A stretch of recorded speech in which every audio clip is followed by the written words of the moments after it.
The rain came down in sheets that November morning, the kind of cold, relentless downpour that turns Kentucky clay into something like quicksand. Sheriff Dale Hutchins stood outside the Harlan County courthouse, watching the water cascade off the bronze statue of a coal miner that had stood there since 1952. His phone had been ringing for 20 minutes straight, but he couldn't bring himself to answer it. Not yet. Not until he'd wrapped his mind around what he was about to do. Behind him, the courthouse doors opened, and Deputy Maria Chun stepped out, holding 2 styrofoam cups of coffee that steamed in the frigid air.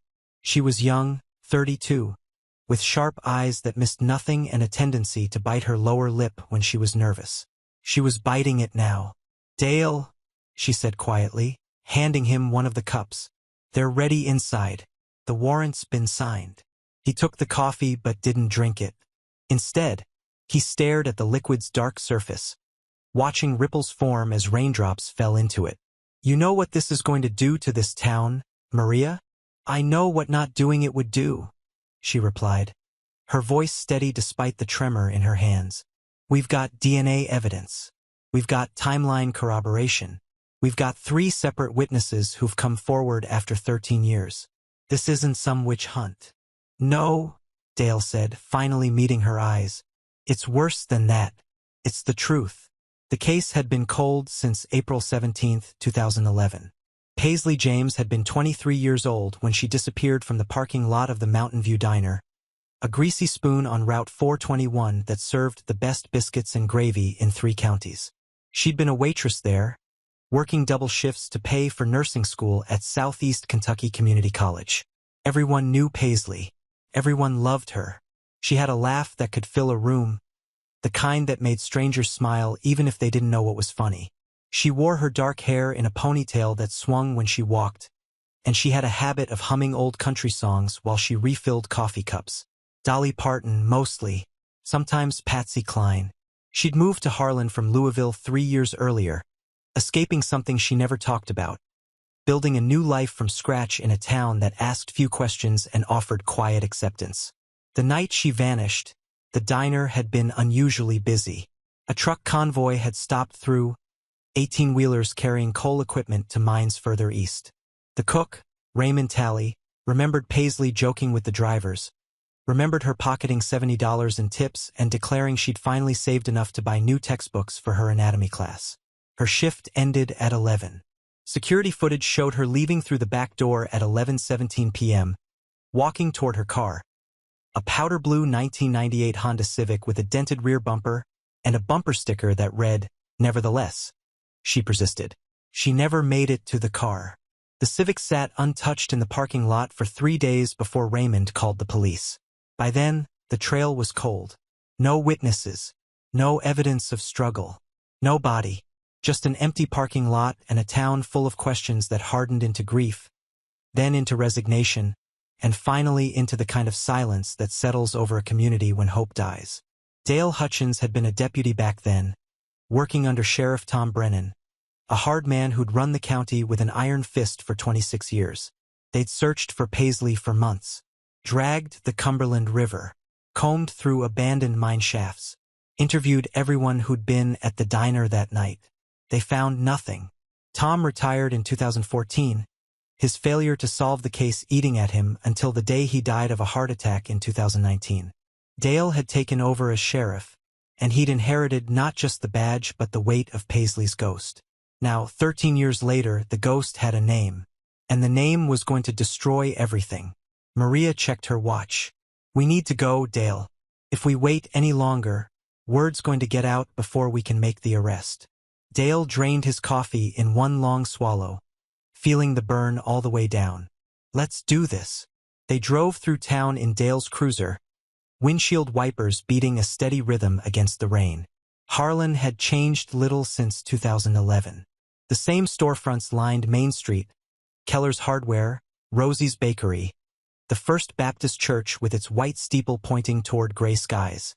The coal mines that had once been the lifeblood of the county were mostly closed now, leaving behind economic devastation and a population that had shrunk by nearly 40%. Those who remained were the stubborn ones, the ones who'd grown roots too deep to tear out. Maria rode in silence, but Dale could feel the tension radiating off her. She'd been the one to crack the case, working late nights in the evidence room, re-interviewing old witnesses, pushing for the DNA analysis that had finally come back with a match 3 weeks ago. She'd done what Tom Brennan couldn't do, what Dale himself had failed to do, and now they were about to arrest someone who'd been living in plain sight for 13 years. They pulled up to a modest 2-story house on Elm Street, white siding with forest green shutters and a front porch decorated with hanging baskets of withered petunias that the frost had killed weeks ago. A tire swing hung from an old oak tree in the yard. Children's toys, a red tricycle, a plastic basketball hoop, littered the lawn despite the rain. "Jesus," Maria whispered. Dale said nothing. He stepped out of the cruiser, rain immediately soaking through his uniform. 2 more patrol cars pulled up behind them, lights off to avoid attracting attention. Deputies Marcus Webb and Jennifer Parsons climbed out, hands resting on their service weapons. Dale walked up the porch steps and knocked. The sound seemed too loud, too final. The door opened after 15 seconds. A woman stood there, mid-30s, with blonde hair pulled back in a messy bun and flour dusting her hands. She wore an apron that said "World's Best Mom," and had kind eyes that crinkled at the corners when she smiled. "Sheriff Hutchins," she said, surprised. "Is everything all right?" "Rachel," Dale said, his voice thick. "Is Thomas home?" Rachel Brennan's smile faltered. "He's in the garage." "Why? What's this about?" Dale couldn't answer. He couldn't tell her that her husband, Tom Brennan's son, the man who'd organized the search parties for Paisley James, who'd nailed missing person posters to every telephone pole in the county, was about to be arrested for her murder. Maria stepped forward. "Mrs. Brennan, we have a warrant for Thomas Brennan's arrest. We need you to step back inside the house." The color drained from Rachel's face. "What? No, there's been some mistake. Thomas didn't. He wouldn't." From somewhere inside the house, a child's voice called out, "Mommy, who's at the door?" Dale felt something break inside his chest. He'd known Thomas since the man was 12 years old. Had watched him grow up, watched him become a volunteer firefighter, watched him marry Rachel in a ceremony at the First Baptist Church in 2013. They had 2 children, Emma, age 7, and Noah, age 5. Thomas coached Little League. He taught Sunday school. He'd organized charity drives for families affected by mine closures. And he'd killed Paisley James.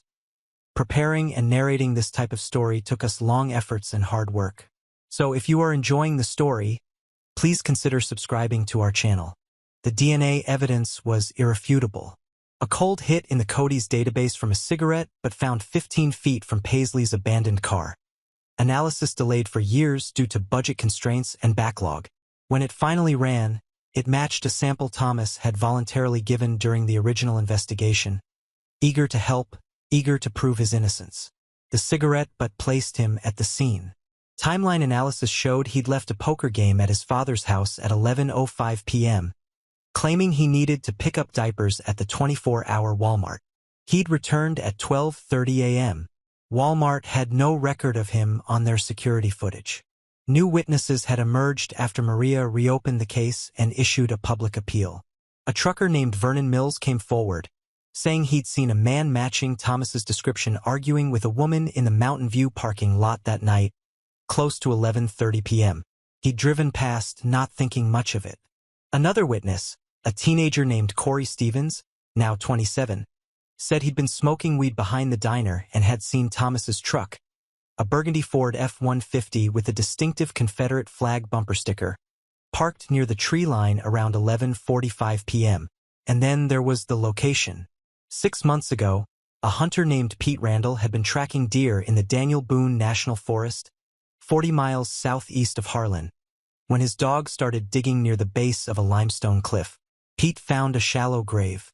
The remains were skeletal, wrapped in a blue tarp that had deteriorated over the years. Dental records confirmed it, Paisley James. The tarp was a brand sold exclusively at Harlan Lumber and Supply. Records showed Thomas had purchased 2 identical tarps in March 2011, 6 weeks before Paisley disappeared. Thomas Brennan emerged from the side door of the garage, wiping grease from his hands with a rag. He was tall, broad-shouldered, with his father's sharp jawline and the same steady gaze that had made Tom Brennan a respected lawman. He froze when he saw the deputies. "Dale," he said, confused. "What's going on?" Dale's hand went to his holster. "Thomas Brennan, you're under arrest for the murder of Paisley James. Turn around and put your hands behind your back." For a moment, Thomas didn't move. He just stood there in the rain, staring at Dale with an expression that might have been shock or might have been something else entirely. Then his eyes flicked to Rachel, who'd stepped out onto the porch, tears streaming down her face. "Thomas?" she whispered. "Rachel, get the kids inside," Thomas said quietly. "Call my lawyer. This is a mistake." But he didn't resist. He turned around, placing his hands behind his back, and Dale felt his fingers shake as he closed the handcuffs around Thomas's wrists. The click of the metal sounded like a gunshot in the silence. Maria read him his rights, her voice professional and detached, but Dale saw her hands trembling too. They all knew what this meant. They all understood what they were about to unleash. As they walked Thomas to the patrol car, neighbors emerged from their houses despite the rain. Mrs. Patterson from across the street, her hand over her mouth. Old Mr. Kowalski, who'd known Tom Brennan for 50 years, standing on his porch with disbelief etched into every line of his weathered face. Young Jenny Morrison, who'd babysat Emma and Noah 100 times, staring with wide, horrified eyes. Rachel Brennan collapsed on the porch, her sobs audible even over the rain. Inside the house, the children were crying, calling for their father. Dale placed Thomas in the back of the cruiser and closed the door. Through the rain-streaked window, he could see Thomas's face. Not angry, not defiant, but blank. Empty. Like a man who'd been waiting for this moment for 13 years and had finally stopped running from it. As they pulled away from Elm Street, Maria turned to Dale. "You know what comes next." Dale nodded. The media, the trial, the town tearing itself apart. Half the people would believe Thomas was guilty. Half would believe he was being framed. Families would fracture. Friendships would end. And at the center of it all would be Paisley James, whose laughter had been silenced on a cold April night in 2011, whose body had lain forgotten in the forest for 13 years, whose justice had finally arrived but at a cost no one could have imagined. The rain continued to fall as they drove toward the county jail. Dale glanced in the rearview mirror at Thomas, who sat motionless, staring at nothing. "Why?" Dale asked, unable to stop himself. "Why'd you do it, Thomas?" For a long moment, Thomas said nothing. Then, so quietly Dale almost didn't hear it, because she knew. Knew what? But Thomas just closed his eyes and turned his face toward the window, and the rain, and the town that would never be the same. Paisley James had arrived in Harlan County on a Tuesday in August 2008, driving a Honda Civic with a cracked windshield and everything she owned stuffed into 2 duffel bags and a cardboard box. She'd taken a room at Mrs. Eleanor Pruitt's boarding house on Cedar Avenue, a faded Victorian with creaking stairs and wallpaper that hadn't been changed since 1974. Mrs. Pruitt, a widow in her 70s with silver hair and hands gnarled by arthritis, asked only 2 questions. "Can you pay first month's rent? And are you running from the law?" When Paisley answered yes to the first and no to the second, Mrs. Pruitt handed her a key and said, "3rd floor, room on the left. Bathrooms shared. No men after 10 p.m. The room was small, just a twin bed, a dresser with a missing drawer pull, and a window that overlooked the alley behind Chang's Chinese restaurant. But it was hers. That first night, Paisley sat on the edge of the bed and cried for an hour, not from sadness but from relief. She was 300 miles from Louisville, 300 miles from Marcus, 300 miles from the apartment where she'd lived in fear for 2 years, where the walls had seemed to shrink a little more each day, where love had curdled into something toxic and dangerous. She'd left on a Wednesday morning while Marcus was at work, throwing clothes into bags with shaking hands, her ribs still aching from where he'd shoved her into the kitchen counter 3 days earlier. She'd withdrawn what little money she had from their joint account, $8.47, and driven east without a destination, just following highway signs until she saw one that said Harlan County, and thought, yes, that sounds far enough. The first week in Harlan, Paisley barely left her room except to use the bathroom and pick up fast food from the Burger King on Main Street. She slept 16 hours a day, her body finally allowing itself to collapse after months of hypervigilance. When she was awake, she sat by the window and watched life unfold in the alley below. Delivery trucks arriving at Chang's, teenagers smoking cigarettes behind the dumpster, stray cats prowling for scraps. Mrs. Pruitt knocked on her door on the 8th day. "You're wasting away up here," she said, not unkindly. "I'm making pot roast tonight. 6 o'clock. You'll join me." It wasn't a question. Paisley went downstairs at 6 to find a dining table set for two, pot roast with carrots and potatoes, cornbread still warm from the oven, sweet tea in mason jars. Mrs. Pruitt said grace, then served Paisley a plate piled high with food. "I don't know what you're running from," Mrs. Pruitt said, cutting her meat with careful precision. "And I'm not asking. But whatever it is, you're safe here. Harlan takes care of its own, even the ones who aren't from here. You understand?" Paisley nodded, unable to speak around the lump in her throat. "Good," Mrs. Pruitt said. "Now eat. You're too skinny." That dinner became a Tuesday tradition. Every week, Mrs. Pruitt would cook meatloaf, fried chicken, pork chops with applesauce, and Paisley would help set the table, and they'd eat together while Mrs. Pruitt told stories about her late husband, a coal miner named Frank who died in a collapse in 1989, about their daughter who lived in Nashville and never visited, about the Harlan she remembered from her youth when the mines were booming and the town was alive with possibility. Paisley got a job at the Mountain View Diner 2 weeks after arriving. The owner, a gruff man named Carl Jenkins with a perpetual 5 o'clock shadow and a limp from a motorcycle accident, hired her on the spot. "You got waitressing experience?" he asked. She lied and said yes. "You show up on time and don't steal from the register. We'll get along fine," Carl said, handing her an apron. The work was hard. Her feet ached from standing 10-hour shifts on tile floors. Her hands were perpetually stained with coffee and smelled like French fry grease. But she loved it. She loved the simplicity of the routine. Take orders, pour coffee, deliver food, collect tips, repeat. She loved the regulars who came in every morning for breakfast. Old Tom, who always ordered 2 eggs over easy and wheat toast, Deputy Dale Hutchins, who drank his coffee black and left generous tips, the Martinez family who filled a booth every Sunday after church. She loved that no one in Harlan asked about her past. They accepted her as she was, a young woman starting over, working hard, minding her own business. They didn't need to know about Marcus, about the bruises she'd hidden under long sleeves, about the night he'd wrapped his hands around her throat and squeezed until she saw stars, about how she'd finally understood that if she didn't leave, he would kill her. In Harlan, she could be whoever she wanted to be. So she became Paisley James, who hummed Dolly Parton songs and made customers smile. Paisley James, who enrolled in nursing school because she'd always wanted to help people. Paisley James, who volunteered at the animal shelter on weekends and fostered a 3-legged cat named Tripod. Paisley James, who was building a life from nothing, one shift at a time. She made friends slowly. First was Shauna McAllister, another waitress at the diner, a 30-year-old single mother with 2 kids and a wicked sense of humor. Shauna had grown up in Harlan, knew everyone, and took Paisley under her wing.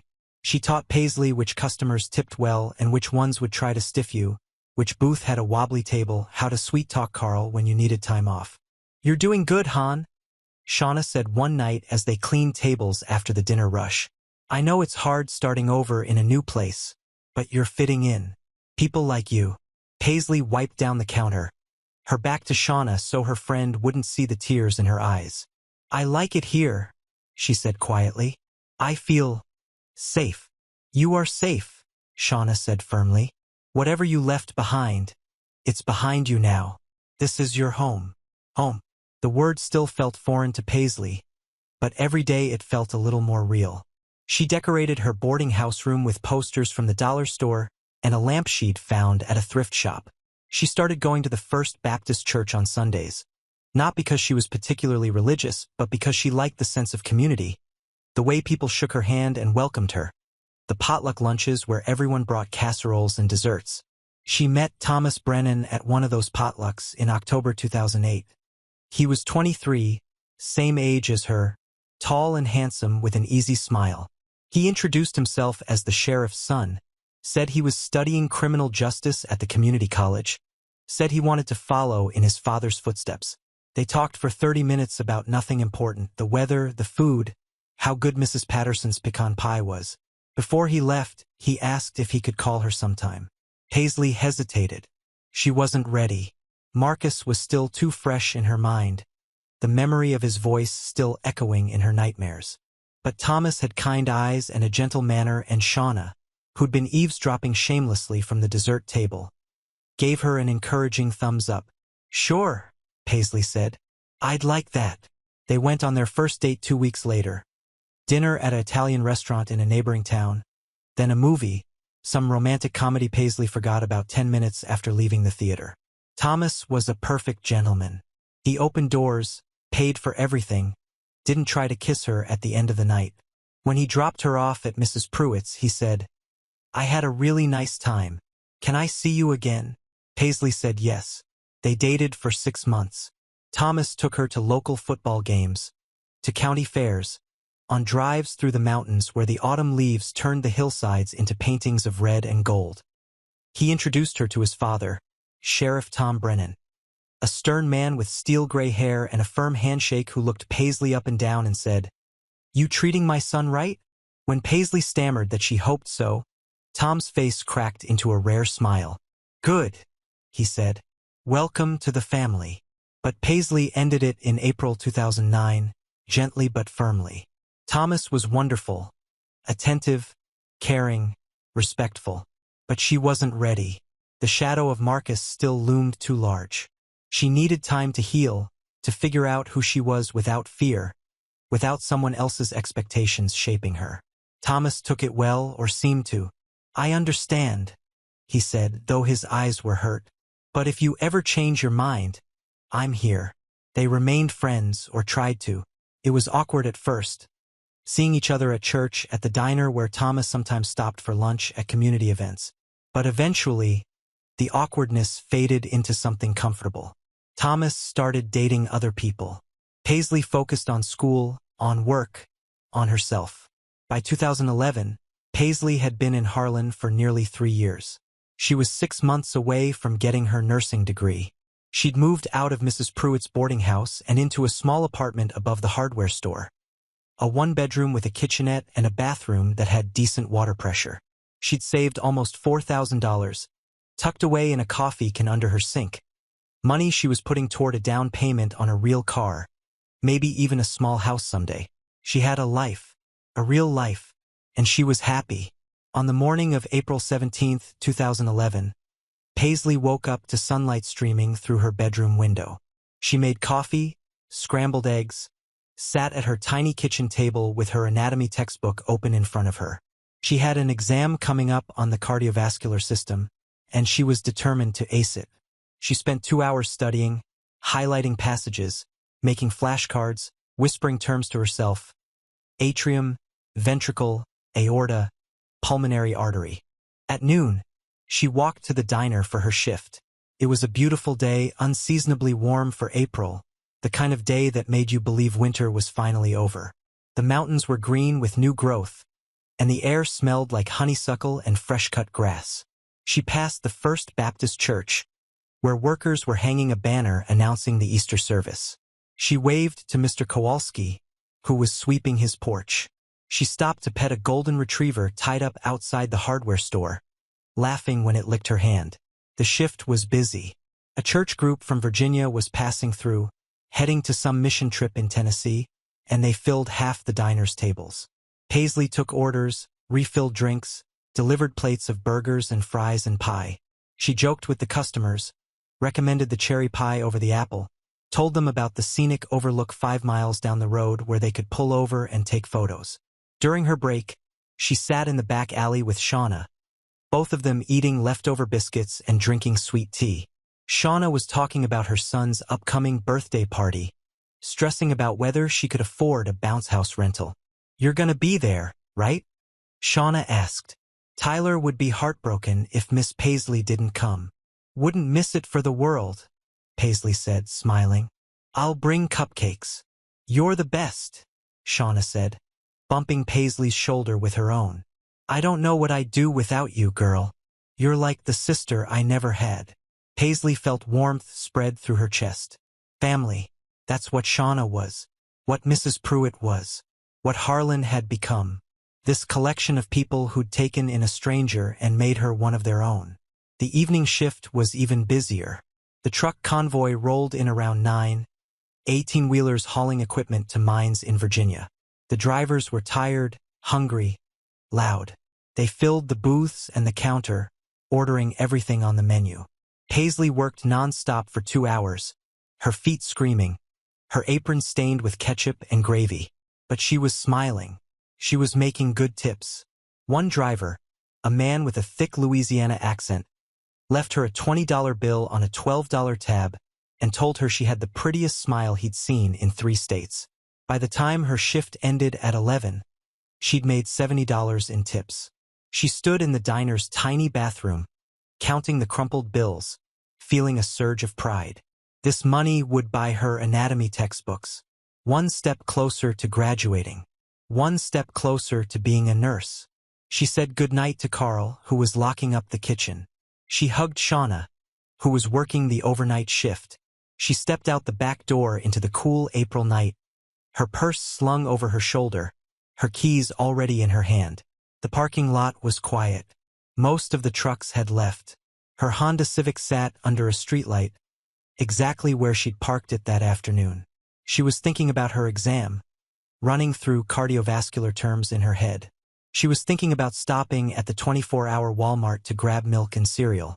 She was thinking about calling Mrs. Pruitt tomorrow to see if she wanted to have Tuesday pot roast a day early. She didn't see the figure standing by her car until she was 10 feet away. "Hey, Paisley." She stopped, her heart lurching. The voice was familiar. When she looked up, she saw Thomas Brennan leaning against her driver's side door, arms crossed, face half-shadowed. "Thomas," she said, forcing her voice to stay calm even though something felt wrong. He shouldn't be here. It was late, and the way he was standing, blocking her car, felt deliberate. "What are you doing here?" "We need to talk," he said.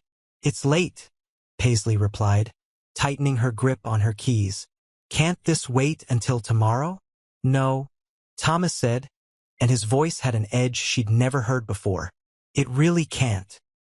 He pushed off her car and took a step toward her, and Paisley felt every instinct she'd developed during her years with Marcus suddenly screaming at her to run. But this was Thomas. Kind, gentle Thomas who'd never raised his voice, who'd taken their breakup with grace, who she'd thought was her friend. "Thomas, you're scaring me," she said, taking a step back. "Good," he said. "You should be scared. Because I know what you did." Paisley's mind raced. What she did. She had no idea what he was talking about. "I don't understand." "My father," Thomas said, his voice dropping to something cold and hard. "You told him, didn't you? You told him what you saw." And suddenly Paisley understood. The conversation she'd had with Sheriff Tom Brennan 3 weeks ago. The one she'd agonized over. The one she'd almost convinced herself to forget about. She'd seen something she shouldn't have seen. And she'd made the mistake of trusting the wrong person. "Thomas," she said, her voice shaking now. "I didn't mean to. I was just trying to do the right thing." "The right thing," Thomas repeated, and he laughed, a sound empty of humor. "You have no idea what you've done. No idea what you've ruined." He took another step toward her and Paisley turned to run. But she never made it back to the diner. She never screamed. She never had the chance to fight.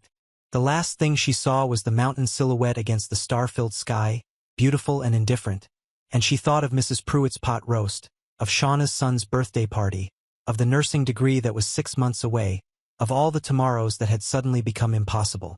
And then there was nothing. The news of Thomas Brennan's arrest hit Harlan County like a bomb. Within an hour of Dale Hutchins walking Thomas into the county jail, every phone in town was ringing.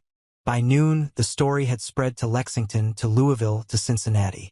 By evening, news vans from 3 different stations were parked outside the courthouse, reporters doing stand-ups in front of cameras, their voices grave as they repeated the same phrases. Shocking development? Beloved community member. 13 years later, Dale sat in his office with the blinds closed, staring at the arrest report on his desk. His phone had rung 47 times in the past 2 hours. He'd answered none of them. Outside, he could hear the chaos. Deputies fielding calls, reporters shouting questions, the steady hum of a town beginning to tear itself apart. Maria Chen knocked and entered without waiting for permission. She looked exhausted, dark circles under her eyes, hair escaping from its usual neat ponytail. "It's a circus out there," she said, dropping into the chair across from Dale's desk. "Channel 7 wants a statement. The mayor's called 3 times. And Rachel Brennan's lawyer just showed up with a list of demands." Dale rubbed his eyes. "Let me guess. She wants to see Thomas." "She wants a lot of things," Maria said. "But yeah, that's number 1. Dale, we can't keep her away from him. She's his wife. She's also a potential witness," Dale said. "If she knows anything about what happened that night." "She doesn't," Maria interrupted. "I interviewed her after we made the arrest. She's genuinely shocked. She had no idea." Dale wasn't sure he believed that. How could you live with someone for 12 years, sleep next to them every night, raise children with them, and not know they'd killed someone? But then again, people were good at hiding things. God knew Thomas had hidden it well enough. "What about Thomas?" Dale asked. "Has he said anything?"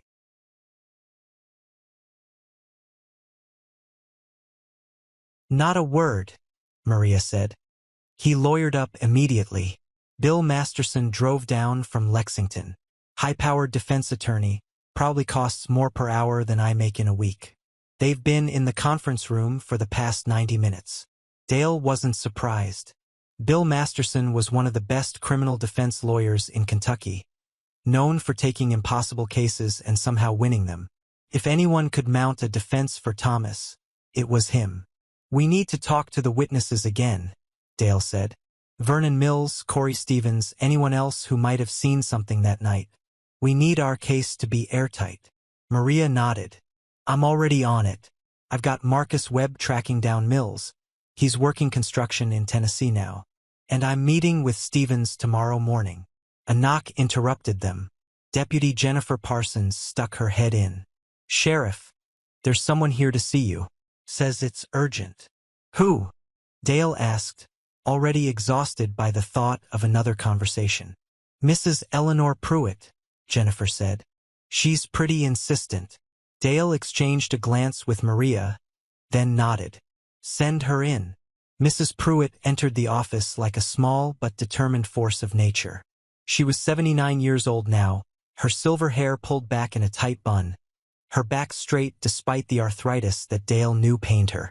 She wore a floral dress and sensible shoes, and she carried a large handbag that looked like it could double as a weapon. "Mrs. Pruitt," Dale said, standing. "Please have a seat." "I'll stand, thank you," Mrs. Pruitt said crisply. "This won't take long. I want to know if it's true. If you've really arrested Thomas Brennan for killing my Paisley." "My Paisley." The possessiveness in her voice made Dale's chest tighten. Paisley had lived in Mrs. Pruitt's boarding house for a year, but the bond between them had lasted much longer. Even after Paisley moved out, she'd continued to have Tuesday dinners with the older woman.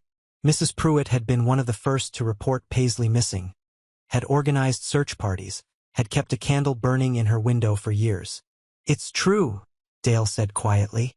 "We arrested Thomas this morning. The evidence is substantial, Mrs. Pruitt.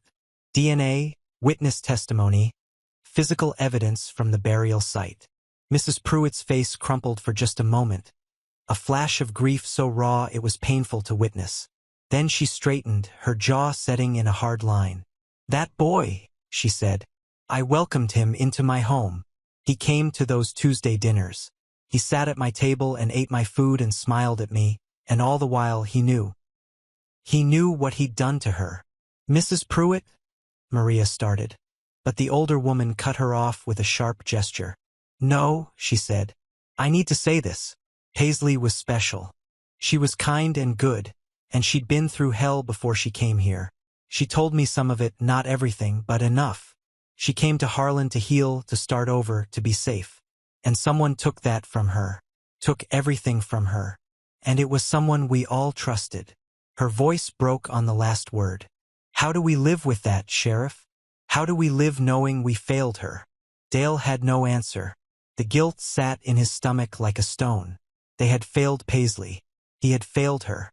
For 13 years, her killer had walked free, had built a life, had gotten married, had children, while Paisley's bones lay forgotten in a shallow grave in the forest. We didn't know, Dale said, but the words felt hollow even as he spoke them. We should have, Mrs. Pruitt said fiercely. We should have looked harder, dug deeper, not given up. She fixed Dale with a stare that made him feel like a child being scolded. But you found her now. You found out the truth. And I'm here to make sure you don't let that monster slip away. You hear me, Sheriff? I don't care whose son he is. I don't care how many people think he's a good man. You make sure justice is served. I promise you, Dale said, meaning it. We will. Mrs. Pruitt nodded sharply, then turned and walked out, her footsteps echoing in the hallway. Maria let out a long breath. That woman is a force, she said. Always has been, Dale replied. He sat back down, feeling the weight of Mrs. Pruitt's words settling over him. The town was watching. Paisley's memory demanded justice, and they couldn't afford to fail again. The preliminary hearing was set for 1 week later, and in that week, Harlan County became a war zone. The First Baptist Church held a special prayer service on Wednesday night. Pastor Michael Hendricks stood at the pulpit, his usually cheerful face grave, and spoke about forgiveness, about seeking truth, about supporting one another through difficult times. But his careful neutrality satisfied no one. Half the congregation wanted him to condemn Thomas outright.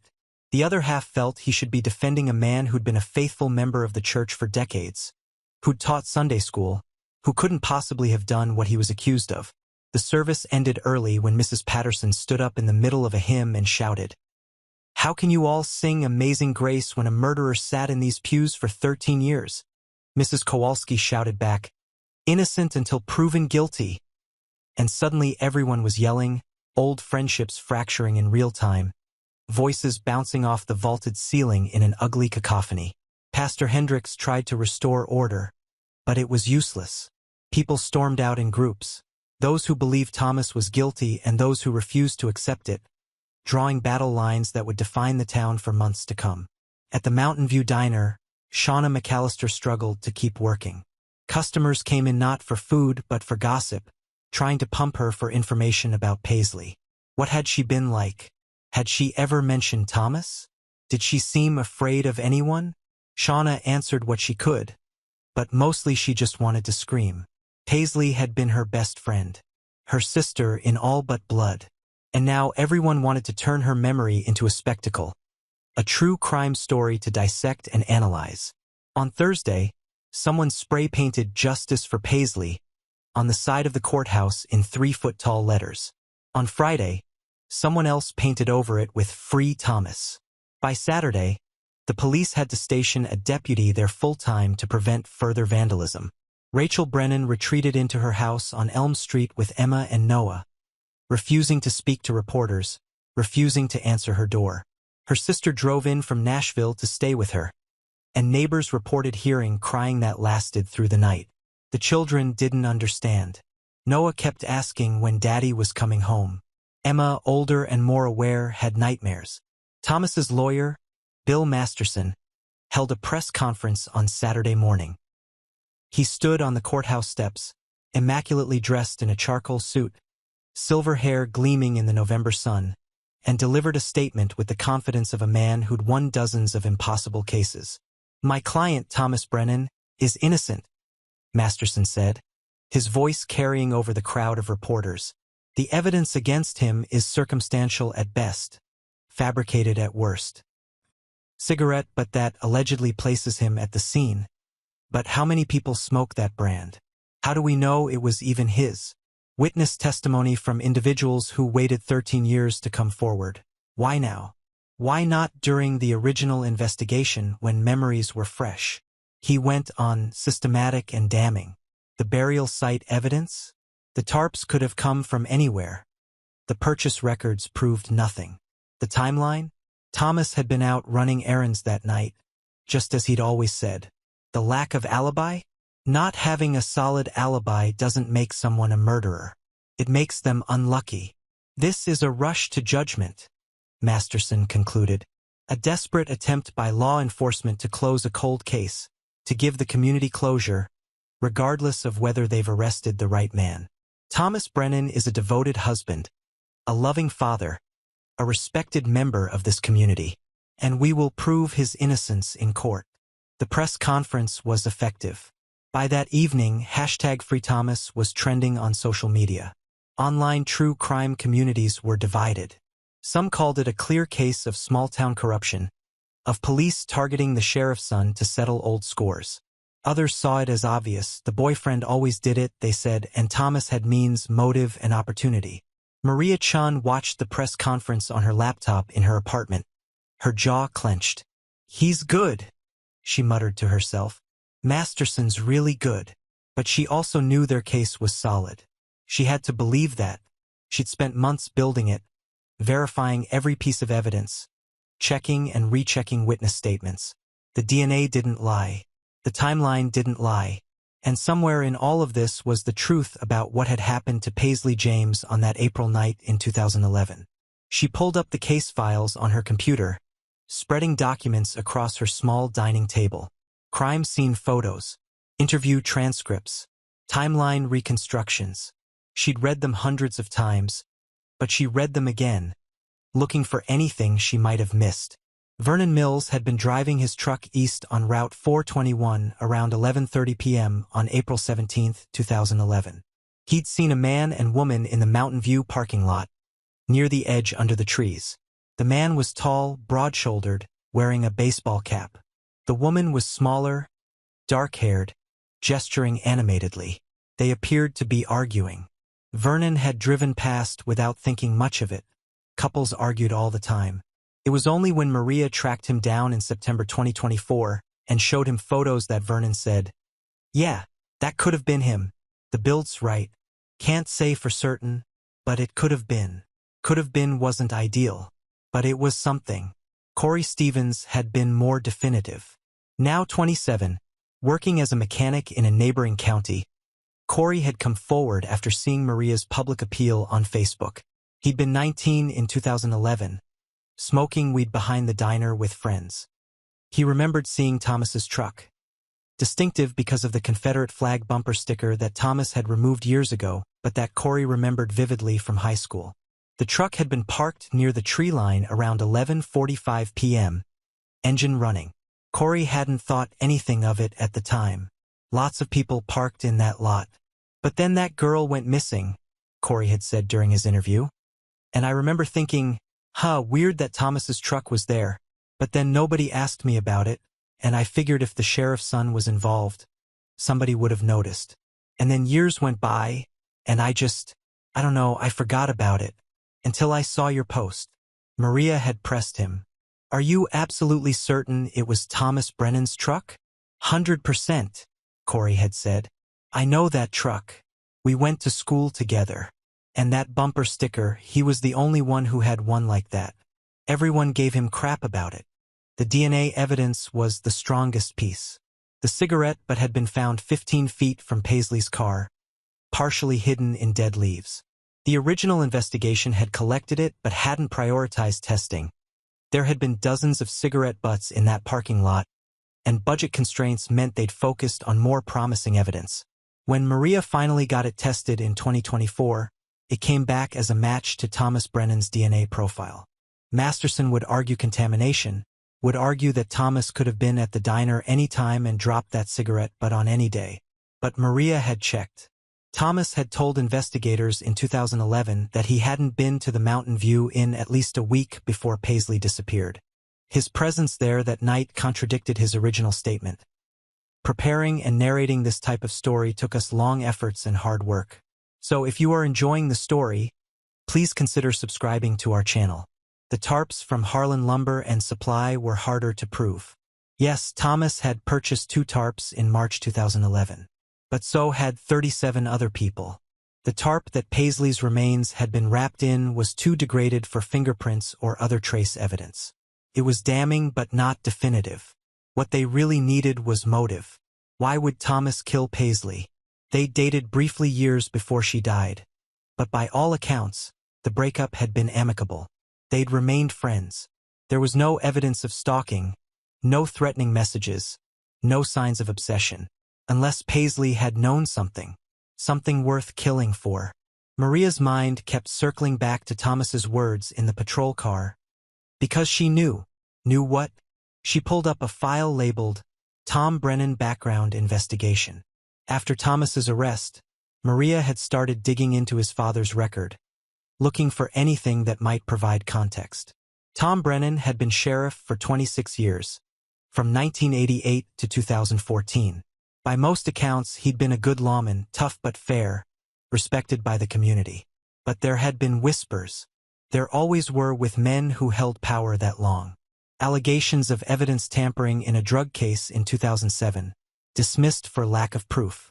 Questions about campaign finance violations in 2010, investigated but never charged. Rumors of affairs, of gambling debts, of deals with coal companies that looked the other way when safety regulations were violated. Nothing had ever stuck. Tom Brennan had retired with his reputation largely intact, and when he died of a heart attack in 2019, the funeral had packed the First Baptist Church. Dale Hutchins, his deputy for 12 years, had given a eulogy praising Tom's dedication to justice. But what if there was something? What if Paisley had stumbled onto something about Tom Brennan, something dark enough to kill for? And what if Thomas had killed her not for his own sake but to protect his father? Maria made a note to dig deeper into Tom Brennan's record, to request files from the state police, to interview retired deputies who might remember things they'd been too afraid to say when Tom was alive. Her phone buzzed. A text from Dale. Need you at the office. Now. When Maria arrived at the sheriff's office, she found Dale in the conference room with two men she didn't recognize. One was middle-aged, stocky, with a weathered face and calloused hands. The other was younger, thin, nervous, picking at his fingernails. Maria, meet James Coulter and his son, Ryan, Dale said. They've got information about the case. James Coulter stood, shaking Maria's hand with a grip that was firm but not aggressive. Deputy Chun, thank you for seeing us. What information? Maria asked, sitting down and pulling out her notepad. James glanced at his son, who looked like he wanted to be anywhere but here. Ryan's got something to say. Something he should have said 13 years ago. Ryan Coulter swallowed hard, his Adam's apple bobbing. I was 18 in 2011, he began, his voice barely above a whisper. I worked part-time at my dad's garage. Tom Brennan, the old sheriff, he brought his truck in for service a few times. He and my dad were friendly. Okay, Maria said, waiting. April 18, 2011. Ryan continued. The day after that waitress went missing, Tom brought his truck in first thing in the morning, maybe 7 a.m. Said he needed the interior detailed, deep cleaned. Urgently. He gave my dad $300 cash to do it immediately and to keep it quiet. Maria's pulse quickened. Did your father do the cleaning? James Coulter nodded grimly. I did. And I found blood. Not a lot, but enough. On the passenger seat, some droplets on the floor mat. Tom said he'd hit a deer, that it had bled all over the interior.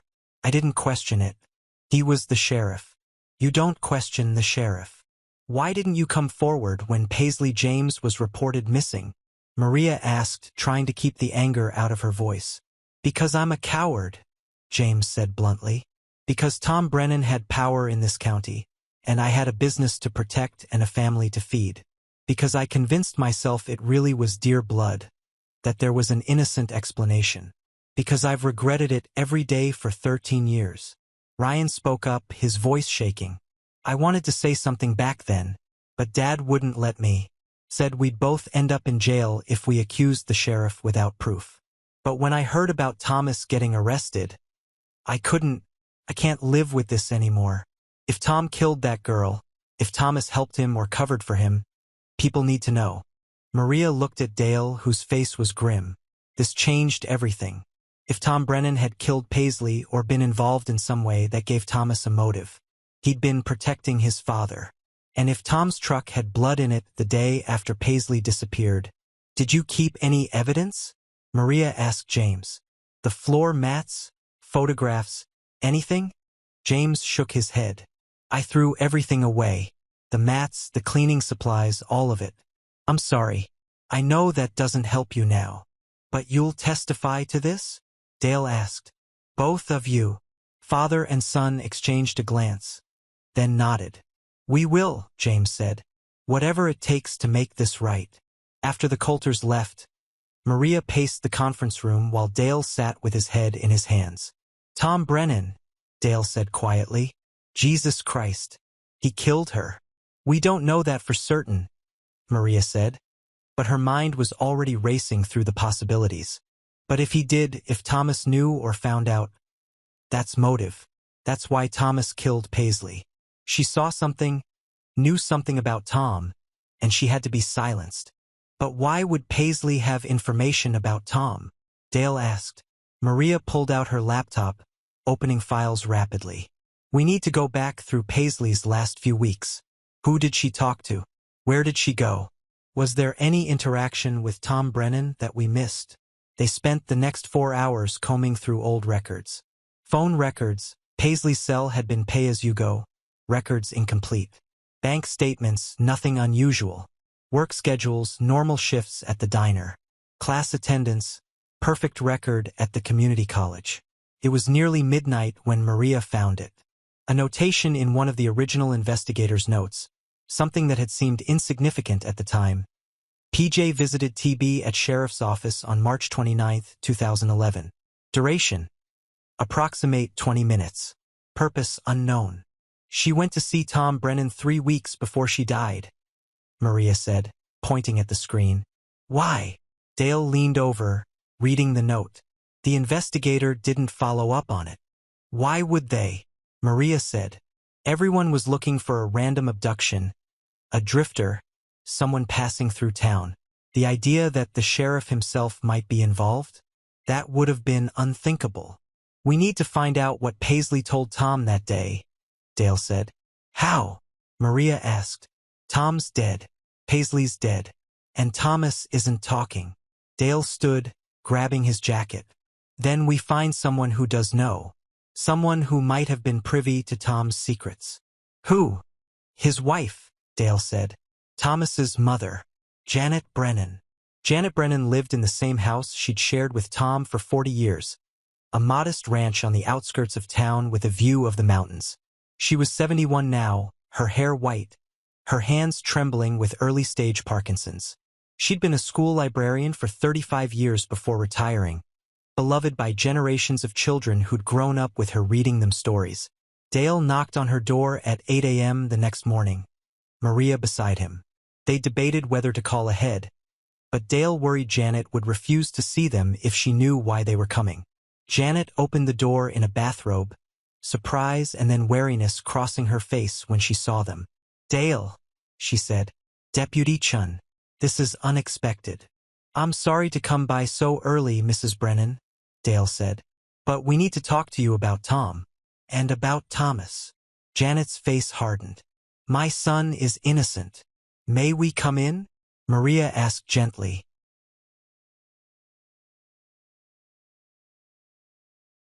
Explained the evidence methodically, building a narrative that was damning even without a confession. Then she dropped the bombshell. Based on recent testimony from Janet Brennan and James Coulter, Maria said, we believe Tom Brennan, the former sheriff, may have been involved in Paisley James's death. We believe Thomas Brennan either participated in the murder or helped cover it up to protect his father. The courtroom exploded again. Reporters scrambled for their phones. Spectators shouted. Rachel Brennan, sitting in the front row with her sister, let out a sob. Judge Morrison gavelled furiously. Order. I will have order in this courtroom. Bill Masterson was on his feet. Your Honor, this is outrageous. The prosecution is now accusing a dead man who cannot defend himself of murder. with no evidence beyond hearsay and speculation. This is a witch hunt, pure and simple.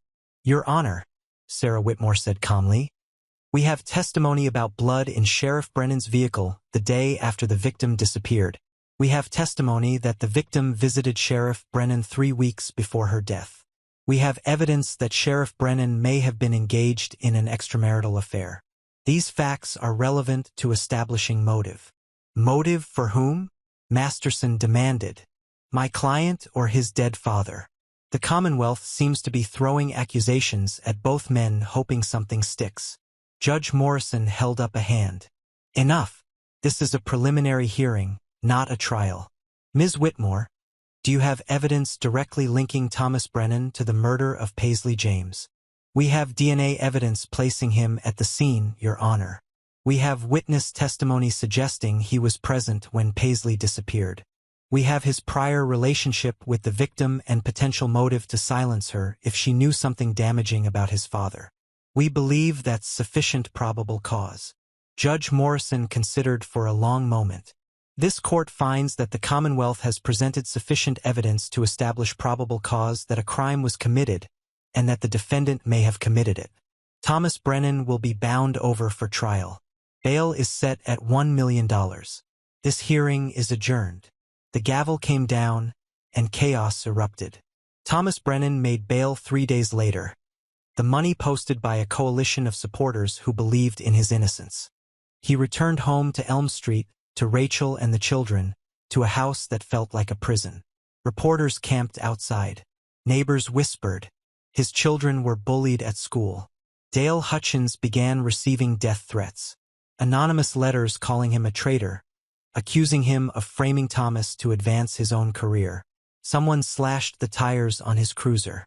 Someone else left a dead rat on his doorstep with a note, "Stop lying." But Dale didn't stop. Neither did Maria. They kept investigating, kept digging, because they both knew the case wasn't complete. They had evidence, but they didn't have the full truth. They didn't know exactly what had happened on the night of April 17, 2011. The answer came from an unexpected source. On a cold December afternoon, Maria received a phone call from a woman who identified herself only as Amy. She said she had information about Tom Brennan's affair and would only speak in person. They met at a diner in a town 40 miles from Harlan, neutral territory. Amy turned out to be a woman in her early 50s, attractive, nervous, wearing a wedding ring. "I'm taking a huge risk being here," Amy said, stirring sugar into coffee she didn't drink. "My husband doesn't know. My kids don't know. If this comes out, it'll destroy my family." "Why come forward now?" Maria asked gently. "Because I can't live with the guilt anymore," Amy said. I was the one Tom Brennan was having an affair with." Maria's pulse quickened. "Tell me everything." Amy took a shaky breath. "It started in 2009. I was going through a divorce, working as a secretary at the courthouse. Tom was kind to me, supportive. One thing led to another. It was stupid and wrong, and I knew it, but I was lonely and he made me feel special. We kept it secret for almost 2 years. When did it end?" Maria asked. "March 2011, Amy said. "Tom said his wife had found out. Said we had to stop seeing each other. I was devastated, but I understood. A few weeks later, I heard about a waitress at the Mountain View who'd gone missing. I didn't think anything of it at first. But then, years later, I started wondering." "Wondering what?" Amy's eyes filled with tears. "Tom used to talk about that waitress sometimes. Paisley. He'd go to the Mountain View for lunch occasionally, and he'd mention her. How pretty she was. How friendly. I was jealous, honestly. I thought maybe he was interested in her. And then she disappeared, and Tom was so involved in the investigation, and I convinced myself I was being paranoid." "Did Tom ever say anything about Paisley specifically? Anything that seemed unusual?" Amy hesitated. "There was one thing. About a week before she disappeared, Tom called me late at night. He was drunk, which was rare for him. He said something like, 'That damn girl is going to ruin everything.' I asked what he meant, but he just said he shouldn't have called and hung up. I tried to ask him about it later, but he said he didn't remember the conversation. Maria leaned forward.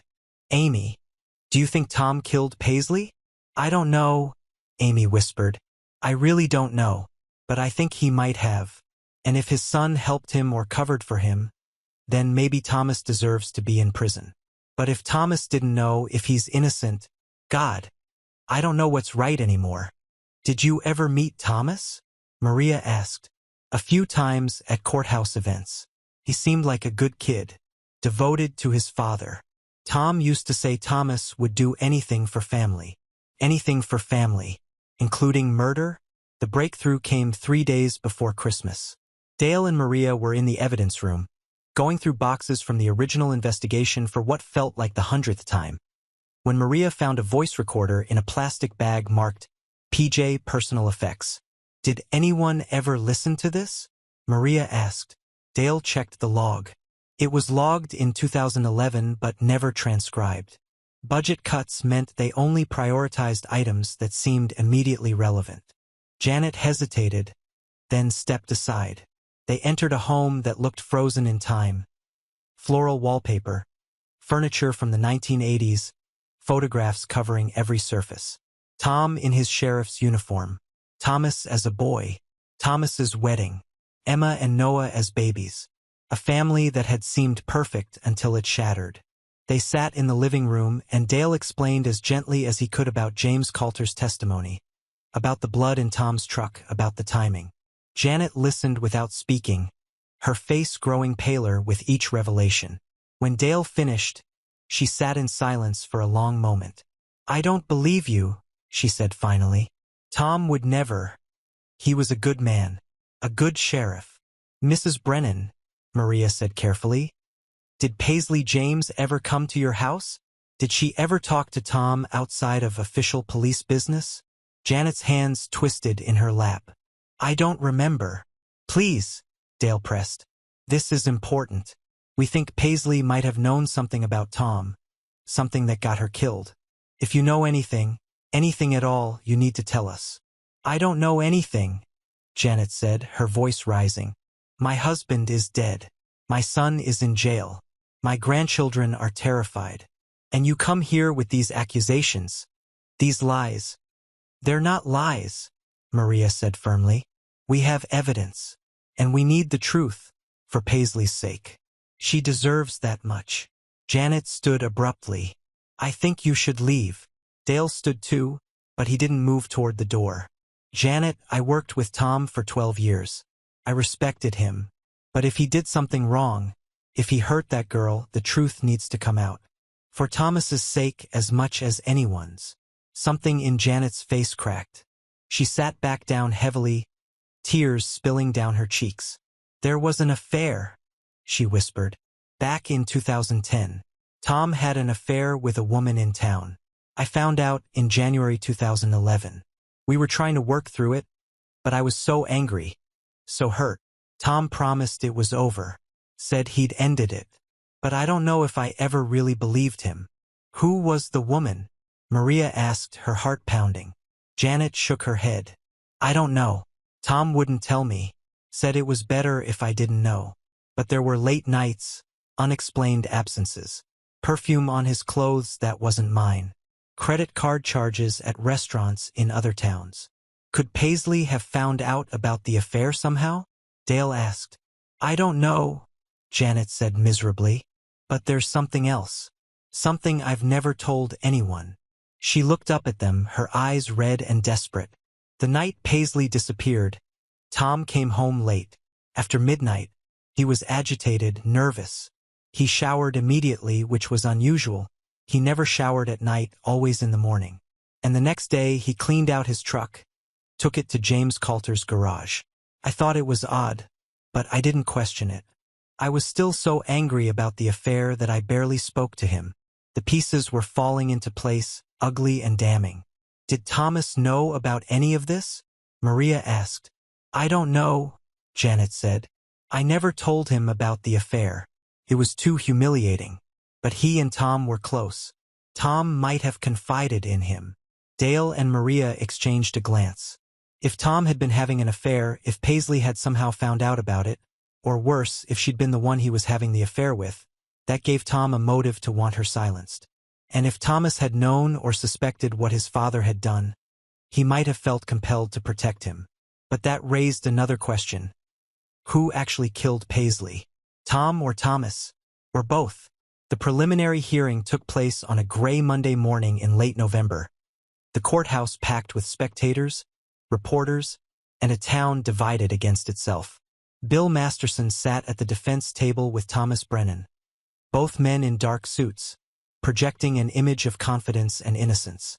On the prosecution side, Assistant District Attorney Sarah Whitmore reviewed her notes, a young woman in her 30s with a reputation for being thorough and unshakable. Dale Hutchins sat in the back row watching. This wasn't a trial, just a hearing to determine if there was enough evidence to proceed to trial. But it felt momentous nonetheless. Judge Carolyn Morrison, a stern woman in her 60s who'd been on the bench for 20 years, called the court to order. This is a preliminary hearing in the matter of Commonwealth of Kentucky versus Thomas Brennan. Ms. Whitmore, you may present your evidence. For the next 3 hours, Sarah Whitmore systematically laid out the case. She called forensic experts who testified about the DNA match from the cigarette butt. She presented timeline analyses showing the gaps in Thomas's alibi. She called Vernon Mills, who testified nervously about seeing a man matching Thomas's description arguing with a woman in the Mountain View parking lot. She called Corey Stevens, who testified about seeing Thomas's distinctive truck near the scene. Bill Masterson cross-examined each witness meticulously, poking holes where he could. The DNA could be explained. Thomas had been to the diner before, could have dropped that cigarette but any time. The timeline gaps proved nothing. Thomas had been running errands, and not every minute of every person's life is accounted for. The witness identifications were uncertain. Could have been wasn't the same as definitely was. But then Sarah Whitmore called James Coulter. James took the stand with visible reluctance, his hands gripping the rail of the witness box. He testified about Tom Brennan bringing his truck in for emergency cleaning the day after Paisley disappeared, about finding blood, about the $300 in cash to keep quiet. The courtroom erupted in whispers. Judge Morrison gavelled for order. Bill Masterson stood for cross-examination, his expression grave. Mr. Coulter, you're testifying about events that occurred 13 years ago, correct? Yes, sir, James said. And you're only coming forward now, after all this time? Yes, sir. I know I should have. You should have, Masterson interrupted. You're admitting to potential obstruction of justice, correct? To possibly destroying evidence in a murder investigation. I am, James said quietly. And you're facing criminal charges for that obstruction, are you not? Sarah Whitmore stood. Objection. Mr. Coulter has been granted immunity in exchange for his testimony. Sustained, Judge Morrison said. Mr. Masterson, move on. Masterson changed tactics. You testified that Sheriff Tom Brennan said he'd hit a deer. Is it possible that's exactly what happened? That the blood in his truck was, in fact, from a deer? It's possible, James admitted. I didn't have the blood tested.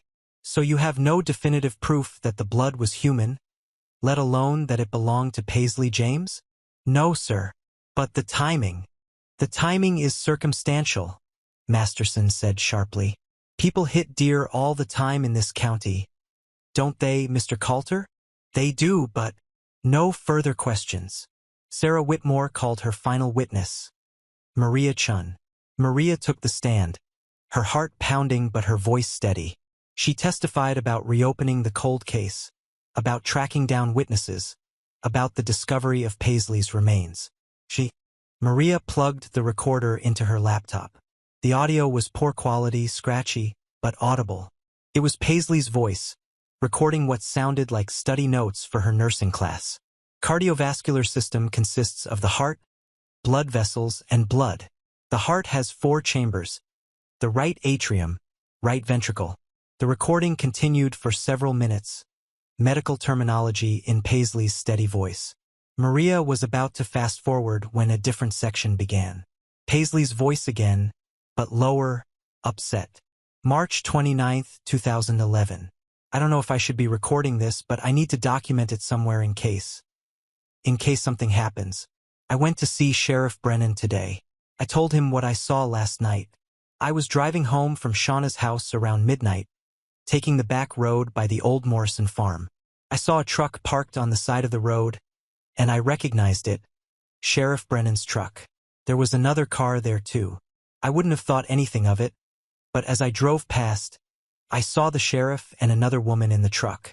They were together, kissing. I probably should have just forgotten about it, minded my own business. But the thing is, the woman looked young. Really young. Maybe a teenager. And I just kept thinking, what if she's being coerced? What if the sheriff is abusing his power? So I went to see him today. Told him I saw him. Told him I was worried about the girl. He got so angry. He told me I didn't know what I saw, that I was mistaken. But I wasn't. I know what I saw. Then he kind of changed tactics. Got real calm. Said he understood my concern, but that the woman was an adult, it was consensual, and he'd appreciate if I kept it to myself because it would hurt his family. He asked me to think about what it would do to his wife, to his son. He looked so sincere, and I felt terrible. Like maybe I was overreacting. But I don't know. Something about it feels wrong. The way he looked at me when I left his office, it was threatening. Like a warning. Maybe I'm being paranoid. Maybe I should just forget about it. But I'm going to keep this recording just in case. If anything happens to me, if something goes wrong, I want there to be a record that I talked to Sheriff Brennan. That I knew something about him he didn't want known. God. I hope I'm just being paranoid. The recording ended. Maria and Dale sat in stunned silence. She knew, Maria whispered. She saw Tom with someone, and she confronted him about it. That's why he killed her. But who was the woman? Dale asked. Amy said their affair ended in March. Could there have been someone else? Maria was already pulling up files. The Morrison farm. That's on Old Creek Road, right? Near the county line. Yeah, Dale said. It's been abandoned for years. Maria ran a search for any women reported missing or involved in suspicious circumstances in early 2011. Nothing came up. Then she tried a different approach. Girls reported as runaways in Harlan County around that time. One name appeared. Jessica Morrison, age 16, reported missing by her grandmother on April 3, 2011, 2 weeks before Paisley disappeared. Morrison, Maria said. Same name as the farm. They pulled Jessica's file. She'd been living with her grandmother after her mother died of a drug overdose. The grandmother reported Jessica as a runaway, said the girl had always been troubled, had fallen in with a bad crowd. The case had been investigated by Tom Brennan's office. After a few weeks of searching, Jessica had been found in Louisville, staying with friends. She'd returned to Harlan briefly, then left for good at age 18. The case was closed. We need to find Jessica Morrison, Dale said. Took them 2 days. Jessica Morrison, now 29, was living in Cincinnati, working as a dental hygienist, married with a young daughter. When Maria called and explained why they needed to speak with her, there was a long silence on the other end of the line. I was wondering when someone would finally ask, Jessica said quietly. They drove to Cincinnati the next morning, meeting Jessica at a coffee shop near her home. She was petite, with auburn hair and haunted eyes that looked older than her years. I was 15 when it started, Jessica said, her hands wrapped around a coffee cup for warmth despite the shop's heat. Sheriff Brennan came by my grandmother's house to check on me after my mom died. He was nice at first, brought groceries, helped fix things around the house. My grandmother thought he was a saint. And then one day he kissed me. I was 15. He was 53. Maria felt sick. How long did it go on? About 1.5 years, Jessica said. He told me it was love. That age didn't matter. That we'd be together someday when I was older. I believed him because I was stupid and lonely and he was the sheriff. I thought that meant he was a good person. He'd pick me up late at night, drive me to the old Morrison farm. It used to belong to my grandpa, and we'd be together in his truck. He said it was our special place. Did anyone know? Dale asked gently. No one, Jessica said. Tom made sure of that. He said if anyone found out, he'd lose his job, his family, everything. And he said people would blame me, call me a whore, say I seduced him. I was scared. So I kept quiet. What happened in March 2011? Maria asked. Jessica's eyes filled with tears. Tom started getting paranoid. Said someone might have seen us. He ended things. Told me we couldn't see each other anymore. I was devastated. A few days later, my grandmother reported me as a runaway. I'd left because I couldn't stand being in Harlan. Knowing Tom was right there, but I couldn't be with him. I went to Louisville, stayed with some people I knew from online.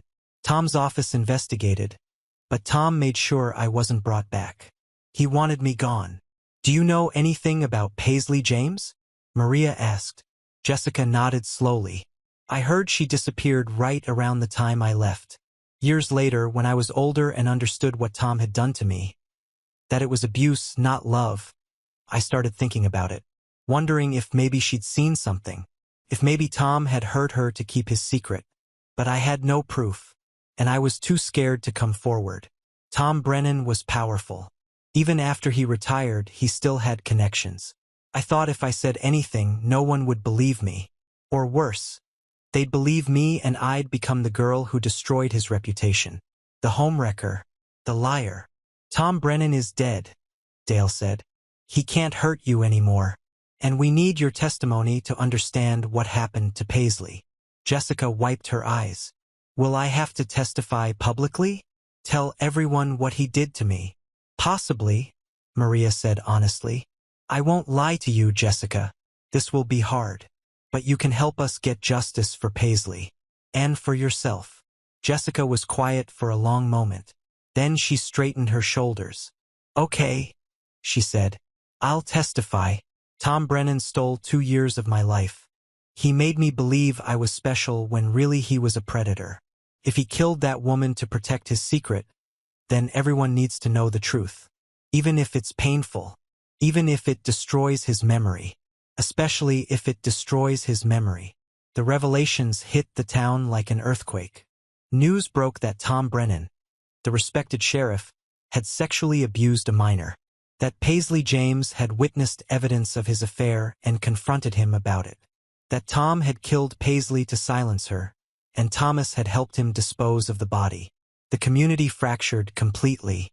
Those who'd defended Thomas fell silent, horrified. Those who'd believed in his guilt felt vindicated but sickened. Tom Brennan's legacy crumbled overnight. The memorial plaque honoring his years of service was removed from the courthouse. His name was stripped from the Little League field he'd donated money to build. Janet Brennan became a recluse, refusing to speak to anyone. Rachel Brennan filed for divorce. The children were pulled out of school and sent to stay with Rachel's family in Nashville while she tried to figure out what came next. But Thomas still wasn't talking. He maintained his innocence, claimed he knew nothing about his father's abuse of Jessica Morrison, nothing about Paisley's murder. Bill Masterson prepared a defense strategy. Even if Tom Brennan was a monster, that didn't prove Thomas had helped him. The evidence against Thomas was circumstantial. The DNA, the timeline gaps, the witness statements, none of it definitively proved Thomas had killed anyone. The trial was set for March 2025. In late January, Dale received an unexpected visitor at the sheriff's office. Rachel Brennan, looking gaunt and exhausted, asked to speak with him privately. They sat in his office, door closed. Rachel twisted her wedding ring. She still wore it, though she'd filed for divorce. I found something, Rachel said quietly. I was packing up Thomas's things, getting ready to move out of the house. There's a storage unit he rents, one he never told me about. I found the key in his sock drawer. I went there yesterday. What did you find? Dale asked, his heart racing.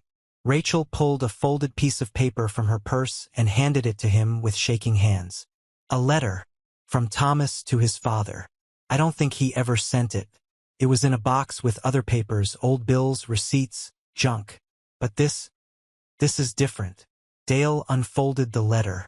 It was handwritten, dated April 25, 2011, 8 days after Paisley disappeared. Dad, I can't stop thinking about what we did. Every time I close my eyes, I see her face. The way she looked at us when she realized what was happening.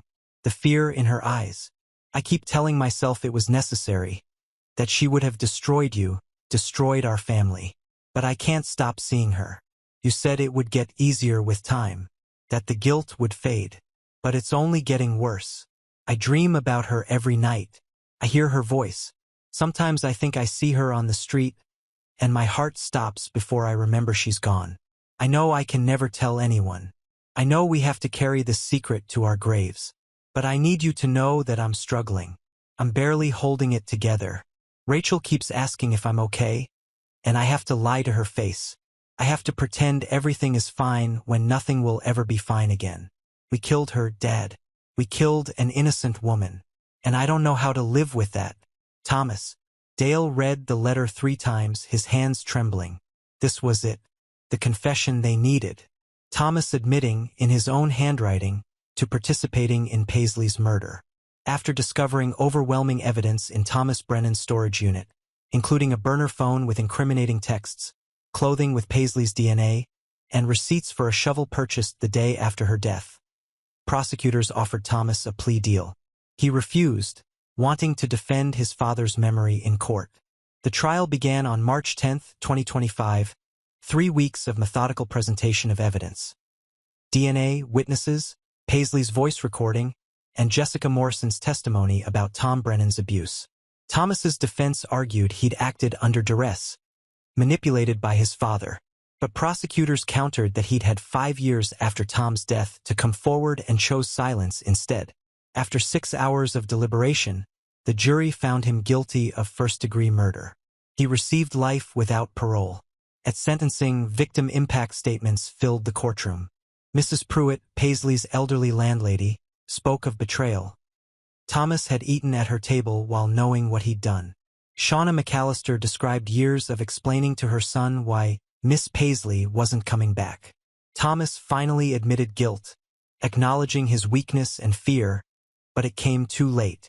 Harlan County began its painful recovery. Mrs. Pruitt organized a memorial service where over 200 candles were lit, one for each week Paisley had been missing. Shauna spoke of Paisley's terrible singing voice and her love of Dolly Parton, reminding everyone to remember her as a person, not just a victim. Sheriff Dale Hutchins implemented sweeping departmental reforms, annual cold case reviews, external investigations of officer misconduct, and mandatory abuse of power training. Maria Chun became deputy chief, the first woman in that position.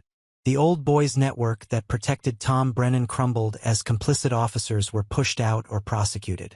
Rachel Brennan divorced Thomas, moved to Nashville with their children Emma and Noah, and started over. The children struggled in therapy to process their father's crimes and grandfather's monstrosity. Thomas's mother, Janet, never recovered from learning the truth about her husband of 40 years. She died of heart failure 6 months after the conviction, a broken heart, people said. The Mountain View Diner became a pilgrimage site. Owner Carl Jenkins and Shauna hung Paisley's photograph behind the counter and established the Paisley James Nursing Scholarship. Donations poured in nationally. By 2027, the fund supported 12 full-ride scholarships annually, eventually helping hundreds achieve the nursing career Paisley never could. In the Daniel Boone National Forest, a simple stone marked where her remains were found. Dale Hutchins visited every anniversary, talking to Paisley about changes in the department, about trying to do better. Thomas served his sentence in protective custody after being attacked twice. He wrote unanswered letters seeking forgiveness and kept 2 photographs. One of his children, one of Paisley, forcing himself to confront what he'd destroyed. April 17th became Harlan County's annual Paisley James Day of Remembrance, featuring a 5K run and candlelight vigil. Mrs. Pruitt, at 83, led the first ceremony, emphasizing that honoring Paisley meant creating the safe community she deserved. 3 years later, 2028, the Paisley James Community Center opened in a renovated warehouse, offering free counseling, legal aid, and job training for domestic violence survivors. Paisley's photograph and her words, "I want there to be a record," adorned the lobby. 5 years after conviction, 2030, 15-year-old Emma returned to Harlan with her mother and new stepfather. At Paisley's grave, She apologized and vowed to become a victim advocate, determined not to be defined by her family's sins.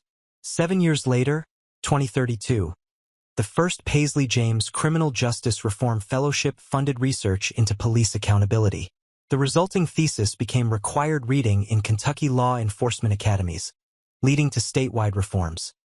Mandatory external investigations, whistleblower protections, and community oversight boards. By 2035, the scholarship fund had helped 53 students become nurses. The community center had assisted hundreds of women escape violence. On the 20th anniversary, gathered friends toasted Paisley's legacy of change, policy reforms, protected survivors, and a more accountable system. In 2040, Thomas received a letter from Emma, now 32 and working with violence victims. She told him she'd never forgive him, but that his crimes had shown her what to fight against. She was preventing others from suffering Paisley's fate. Not because of him, but in spite of him. Thomas never heard from her again. By 2046, the scholarship's 25th anniversary saw 20 recipients. Dr. Alicia Martinez, the first scholarship recipient, had become a nurse practitioner who'd helped thousands, embodying Paisley's unrealized dream. 30 years after the murder, 2051, Harlan County had transformed from coal country to a hub for renewable energy and tech. The diner still displayed Paisley's photo, run by Tyler, Shauna's grandson, whose birthday party Paisley had promised to attend. The community center had expanded to 3 locations.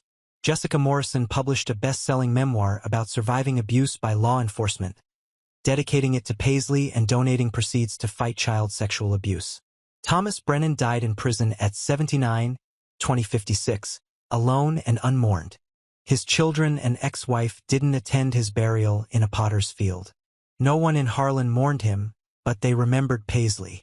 50 years after her death, 2061, Kentucky's governor posthumously awarded Paisley the Governor's Medal for Courage, recognizing her as a hero who spoke truth to power. The medal joined her photograph at the community center. By 2071, the last person who'd known Paisley personally had died, but her legend endured. The scholarship had helped 847 nurses. The community center had served 50,000 people. Police academies nationwide taught the Brennan case as a cautionary tale. Each April 17th, Harlan County still lit candles and recommitted to courage, kindness, and truth. Paisley James never became the nurse she dreamed of being, but through her death's legacy, scholarships, community centers, policy reforms, and transformed lives, she helped people after all. Thomas and Tom Brennan stole her life but couldn't steal her impact. In the forest where her remains were found, weathered stone letters still spelled her name. People still visited, still remembered. Paisley James was gone, but she would never be forgotten. Her courage in confronting corruption, her recorded words, and her community's refusal to let her story die created ripples across 50 years, making Kentucky safer and ensuring that speaking truth to power, however dangerous, always matters. Preparing and narrating this type of story took us long efforts and hard work. So if you are enjoying the story, please consider subscribing to our channel.